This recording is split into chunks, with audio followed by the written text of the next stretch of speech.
creatures that appear to be human, except they look Asian, and they smell like sulfur or ozone. They wear dark glasses, black suits, and Homburg hats. And they talk with a kind of strange metallic quality. And they often threaten people who are talking about UFOs. They tell them you'll lose your job, you'll be ridiculed, the government will come and take you away, whatever it might be. And they drive off in their Cadillacs, which are invariably reported to be absolutely silent. Even though they look like a 1958 Caddy, they don't make any noise, just like that, What is the physical appearance of these beings? Well, I've already alluded to this first kind. This is the supposed gray alien, which come, they say, from Zeta Reticuli. And these are really disgusting little creatures. They run from 3 to 4 feet tall. They smell like sulfur or feces. They walk kind of monkey-like. They don't seem to have any speech. They communicate entirely by telepathy. They don't have any, they often are running around without clothes on. If they wear clothes, they wear kind of a skin-tight silver lame jumpsuit. And you know what the insignia they wear is on it? It's like a staff with a serpent on it. Isn't that interesting? So anyway, they normally don't appear to have any external genitalia, nor do they appear to eat. Reports we've had is that they've been seen, they have like these big pools of blood, like a big vat of blood or a big vat of some green stuff like chlorophyll, and they stick their fingers in it and, see, Mork isn't the only one that eats like that. You see, where do they get this stuff? They put this stuff on TV, but, these are the ones that are also most commonly seen in abductions. They're the ones that are doing all of the legwork. The second kind of alien. These are known as the Nordics, the blondes, or the gods from outer space. And these look idealized blonde humans. Very, very beautiful, very, very handsome, taller than normal, but not like gigantically tall.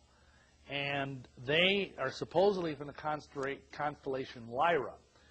And they are said to be from Space Command. And they're the good guys. They're here to help us, protect us from the little gray guys. This is the story out there in UFO land. The problem is that the prime directive doesn't allow them to help us, really. They can just sort of stand around and give us advice, but they can't really do anything. So, okay. Anyway, but you never see them typically involved in abduction scenarios. Quite often, they're the ones that actually walk around in broad daylight and appear quite normal, except they unfortunately tend to wear silver lame jumpsuits, which sort of makes them stand out a little. But otherwise, they look perfectly human. In fact, they look too perfectly human. Then we have the dread men in black. I've already kind of described these, so I'm not going to go into it. But I just want to tell you that they don't look like Will Smith and Tommy Lee Jones.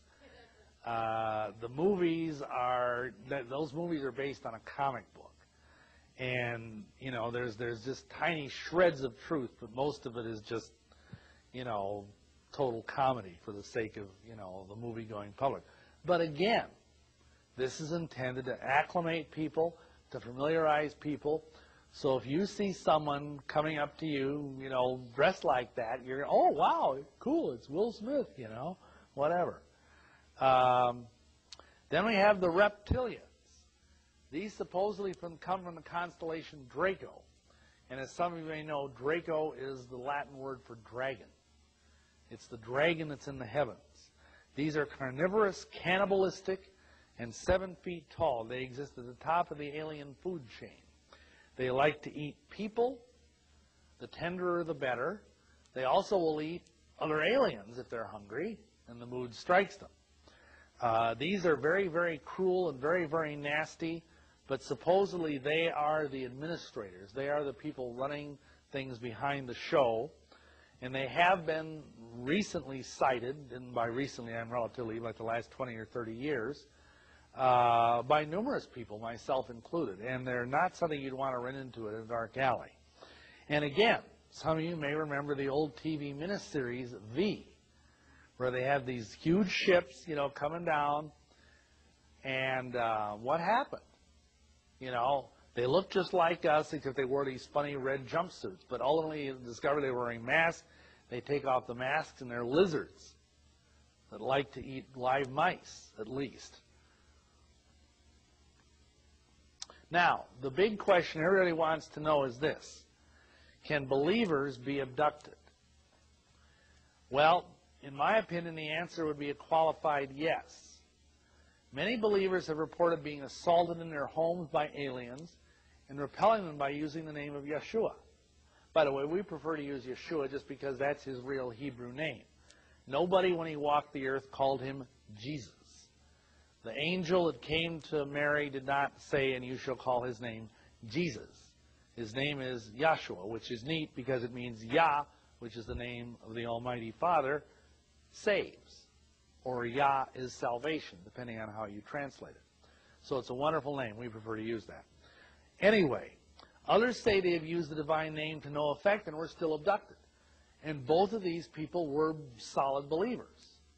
Now that's interesting. What do you do with that information? Oops. Here's what I think. I think the fact of the matter is it does not have to do anything with the goodliness of the person. Open doors might be an issue in some cases. And by open doors, I don't mean they left their front door open. I mean, those of us that deal in liberation or deliverance type ministries understand that there are certain things that can be like either a sinful lifestyle or maybe even something in the home. Like, for example, we had this one case where a family's daughter was being horribly attacked by demons. Nothing could be done. Pastors, ministers, psychiatrists, nothing worked.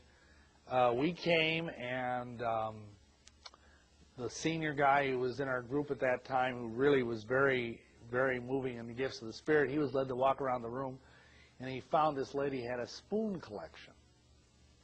And one of the spoons had a little tiny demon face on it. He threw the spoon out the window, and the kid was instantly set free. That's an example of an open door. Where it's relatively benign. It's not like you're deliberately doing something nasty. I mean, nobody would have even thought of that, But yet the Lord pointed in that direction. So that's one possibility. But we must remember that bad stuff can happen to good Christians. They might be robbed, murdered, or persecuted and still be righteous. They can be injured and killed in natural disasters. I'm sure there were some Christians that were killed in Katrina. I'm sure there were, Katrina, I'm sorry, there were Christians that were killed in the tornadoes that hit in Indiana a few days ago. Just because we're Christians, that doesn't mean we're bulletproof. So if that's true of natural disasters, why shouldn't it be true of something like this? Remember that these abductions are often a physical phenomenon. Some may be spiritual in nature. They're a deception. But some are undeniably physical. They leave behind marks on the body. The evidence is found in the home. By that I mean there might be scuff marks on a windowsill or an open door or little wet, weird-looking footprints going from the window to the bed. Imagine waking up in the morning and finding out that your entire lower body is wet and full of grass and stuff. You didn't even think you left your bed, and you look down on the floor, and there's these little strange footprints that look like nothing you've ever seen in your life. It would tend to creep you out, don't you think? Also, sometimes implants are found. We're going to talk about that in a couple minutes. Then finally, third parties sometimes witness the abduction. I was talking to a very solid Baptist preacher I know. He's pastor of a big church, and he said he was out ministering to someone, sick call type thing, and he was driving through this neighborhood where it happened another one of his congregation members lived, and he saw this UFO hovering about 200 feet away from the house, and he actually saw the window open and a body floating out the window, going right up through the air, just that slow, and going into the UFO. And this guy was stone sober. I mean, Baptists aren't into drinking, amen? So, and this guy has an impeccable reputation. I don't think he'd ever, and then